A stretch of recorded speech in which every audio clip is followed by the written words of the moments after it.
for tonight's national championship showdown. Remember this, Heisman Trophy winner Marcus Mariota was an underdog coming out of high school. Well, he's not the only one in tonight's game who waited until college to burst onto the scene. Welcome to Campus Insiders, everyone. I'm Rebecca Harlow. Let's bring in our recruiting insider, Allen Trieu, to weigh in on just how far some of Oregon and Ohio State's big guns have come. Allen, are you surprised to see what Mariota has accomplished since high school?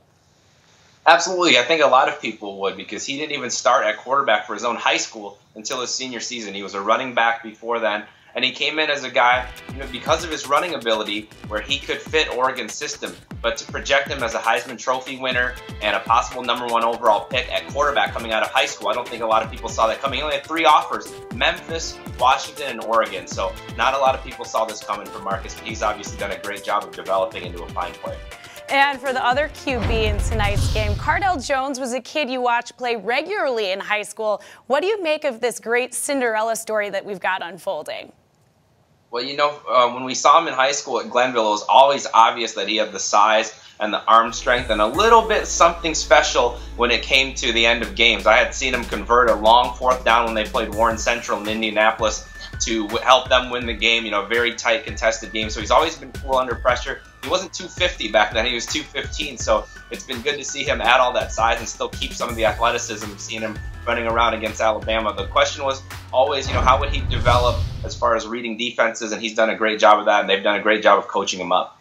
All right, let's head on over to Oregon's wide receivers. What was your impression of Dwayne Stanford and Keenan? Well, they were both 3-star guys. They both had offers from around the country. The thing with Lowe was a lot of people projected him on the defensive side of the ball, possibly a cornerback. He was recruited as an athlete. Stanford was recruited by schools from across the country. He's an Ohio kid. He actually had interest from Ohio State and was a teammate with Adolphus Washington at Taft High School. But he was always more of a basketball player, one of those 6'3", 6'4" kids that you take off the hardwood and put him on the field and split him out as a wide receiver. So he was a highly recruited guy, though.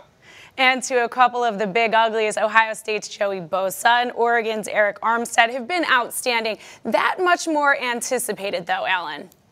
Yeah, we just talked about Mariota being a sleeper. That tag does not apply to Bosa or Armstead. Both of those guys were 5-star recruits, recruited by the entire country. The interesting thing about Armstead, though, is he was the #2 overall player in the country, but as an offensive tackle. At 6'7", we really saw him possibly being a next-level type offensive tackle. We thought Oregon would give him a shot on defense, possibly move him over to offense later on, but he's proven his worth on defense, and he's going to be an equally high NFL draft pick on the defensive side of the ball. And obviously, Bosa, who's played varsity since his freshman year in high school, he's been a stud all the way through. Allen, thanks for the game before the game scoop. Enjoy the game tonight, and make sure to keep it right here on Campus Insiders. We've got much more coverage of tonight's Natty title.